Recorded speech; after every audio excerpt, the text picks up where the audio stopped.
This is the Sri Lanka Broadcasting Corporation.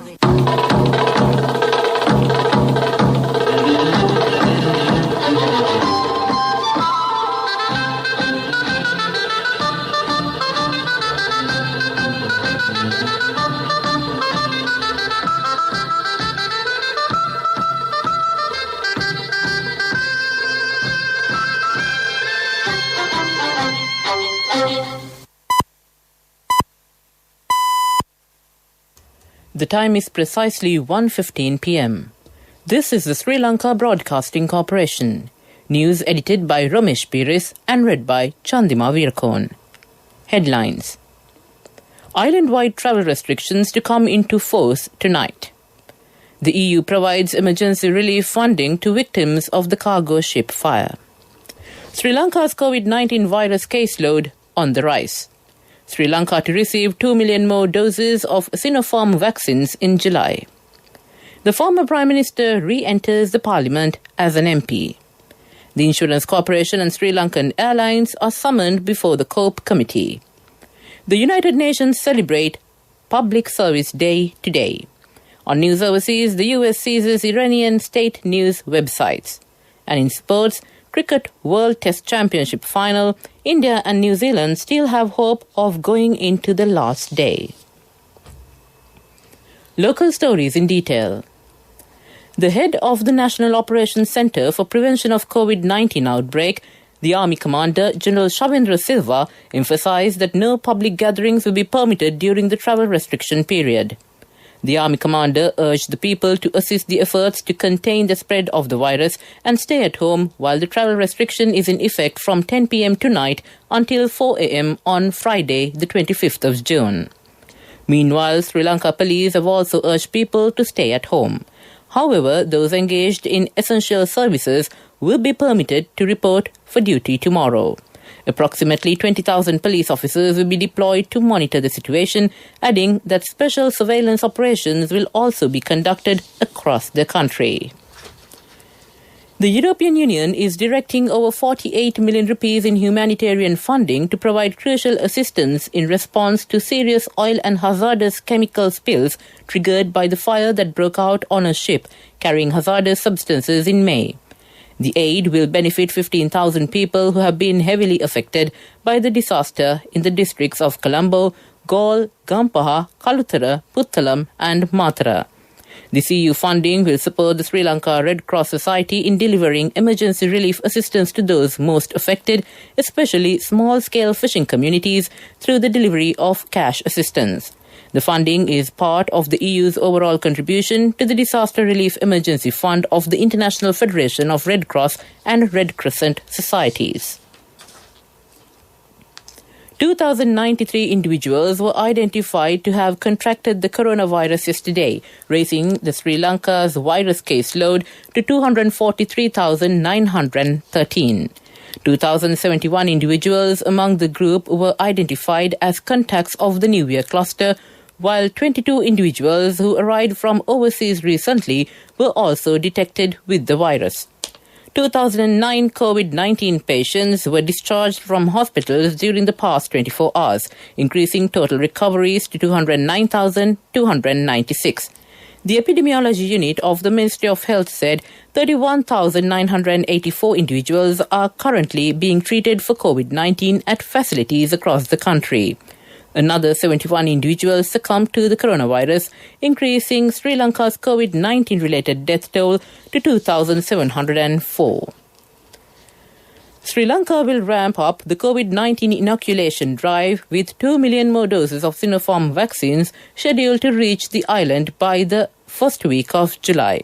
The State Minister of Production, Supply and Regulation of Pharmaceuticals, Professor Channa Jayasamana, said the forthcoming vaccine stock is part of a purchase order placed by the State Pharmaceutical Corporation.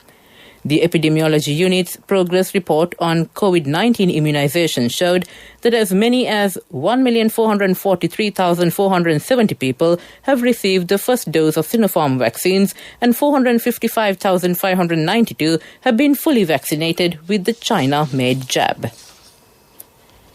The former Prime Minister and leader of the United National Party, Ranil Wickremesinghe, took oaths before the Speaker of the House, Mahinda Yapa Abeyewardene, at the commencement of today's Parliament session. A front row seat in the opposition had been assigned for the former Premier. Making his inaugural speech in the 9th Parliament, the former Prime Minister called on the government to formulate a stringent programme to resolve the present economic crisis. The UNP leader said the opposition will also support the government to overcome the current economic crisis. Commenting further on the coronavirus situation in the country, the former Premier said a committee without statutory powers should not be handling the COVID-19 crisis and requested the Cabinet to take the lead role to issue directives to relevant agencies. This news comes to you from the Sri Lanka Broadcasting Corporation. Get your EPF loan information and service details via SMS from HDFC Bank.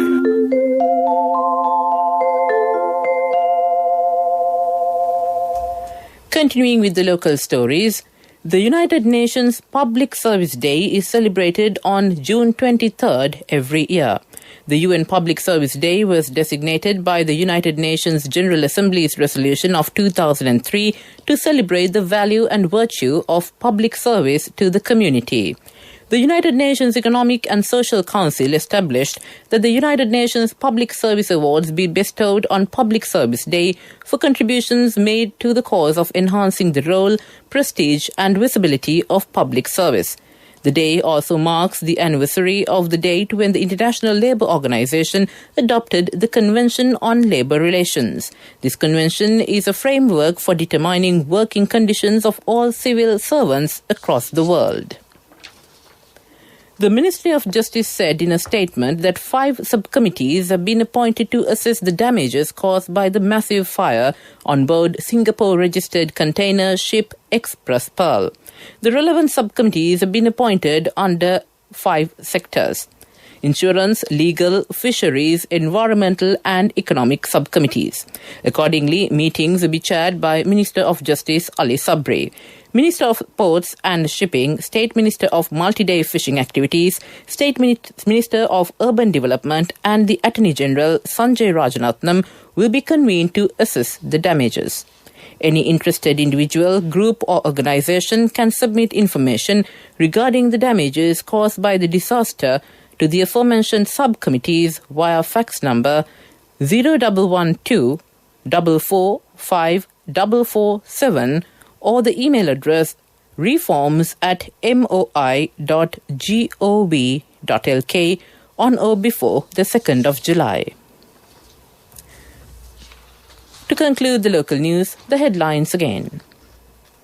Island-wide travel restrictions to come into force tonight. The EU provides emergency relief funding to victims of the cargo ship fire. Sri Lanka's COVID-19 virus caseload on the rise. Sri Lanka to receive 2 million more doses of Sinopharm vaccines in July. The former Prime Minister re-enters the Parliament as an MP. The Insurance Corporation and Sri Lankan Airlines are summoned before the COPE Committee. The United Nations celebrate Public Service Day today. That ends local news. Now, get your EPF loan information and service details via SMS from HDFC Bank.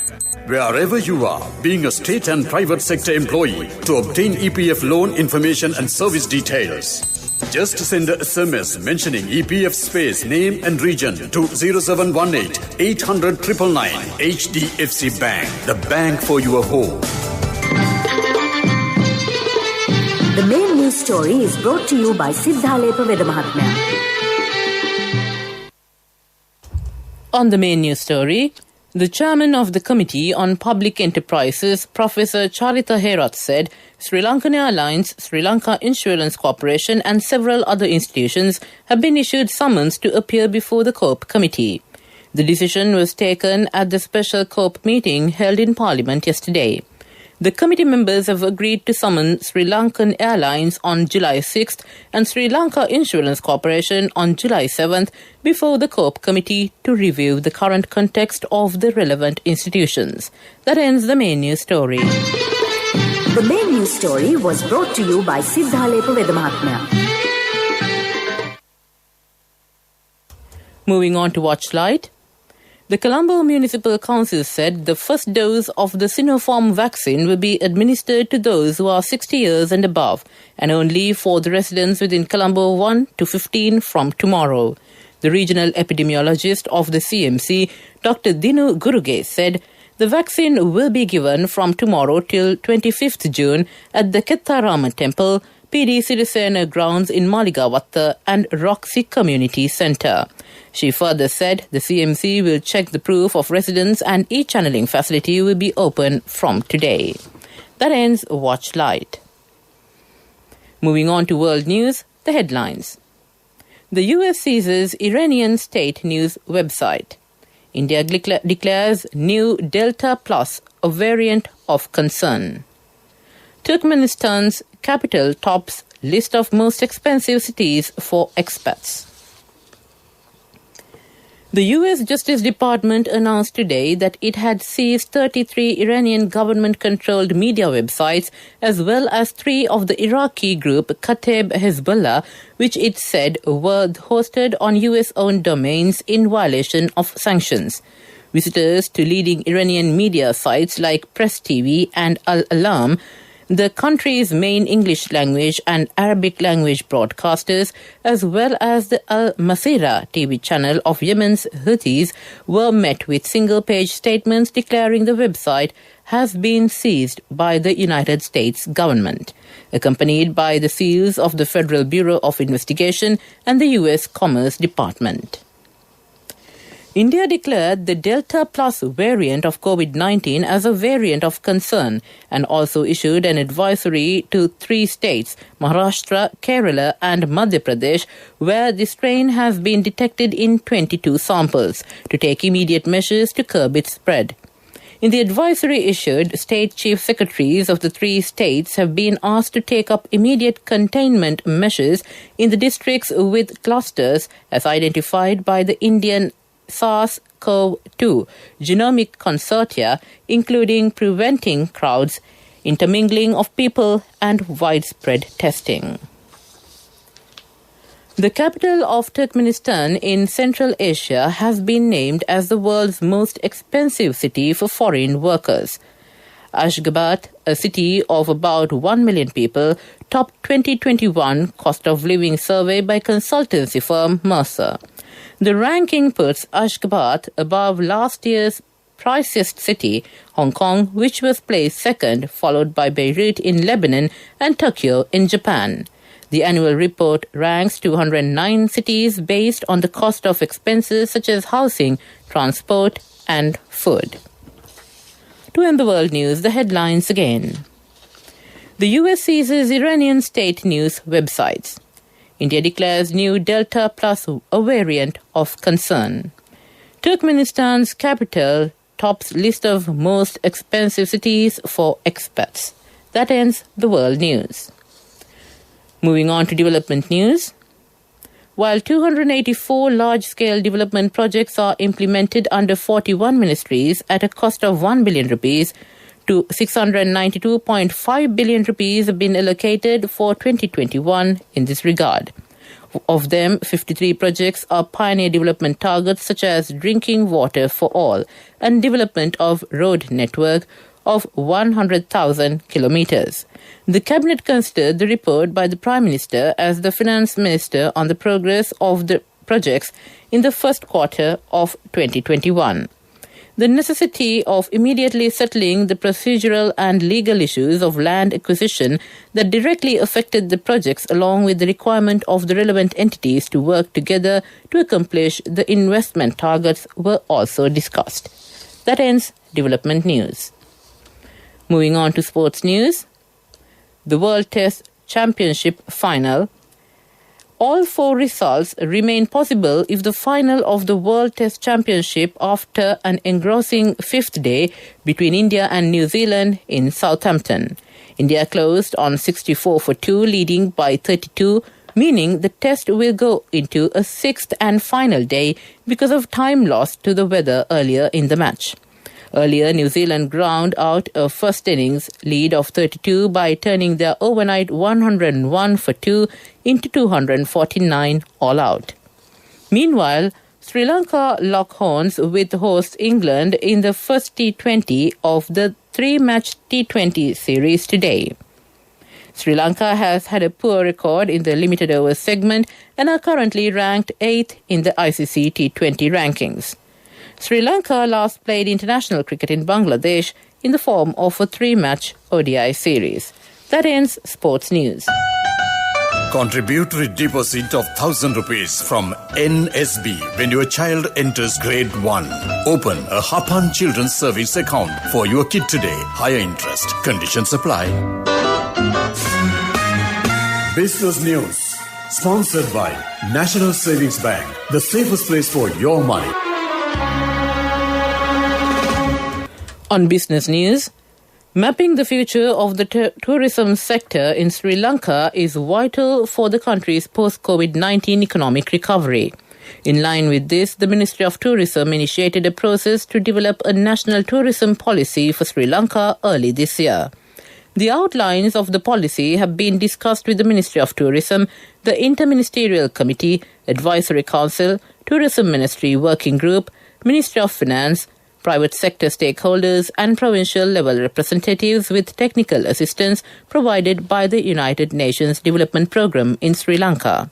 A questionnaire will be available in all languages to all interested parties to express their debates, propose solutions and reach a consensus. All stakeholders are encouraged to respond to the questionnaire by the 25th of June 2021. That ends business news. Business News.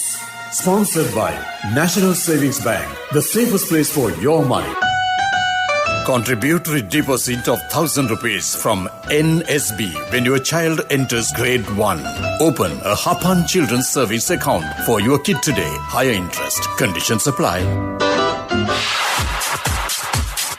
Economic news. Courtesy of I bought my daughter a laptop for her work by managing my finances. Whatever the expenses may be, I can't afford to miss out on life's special moments like her birthday or our anniversary. So you need to invest to make your family's future flourish. Saving money isn't easy when you have responsibilities. That's why we promise to give you the best returns and guarantee on your investment. LOLC Finance Fixed Deposits. Maximize your savings. LOLC Finance PLC, incorporated on the 13th of December 2001, is rated SLA stable by ICRA Lanka Limited and is licensed by the Monetary Board of the Central Bank of Sri Lanka under the Finance Business Act number 42 of 2011. On economic news, the Committee on Public Finance granted approval to issue 1,000 billion rupees treasury bills under the Local Treasury Bills Ordinance, which is scheduled to be presented to Parliament for approval by the Minister of Finance. The Committee on Public Finance, chaired by Anura Predashanayapa, met yesterday in Parliament.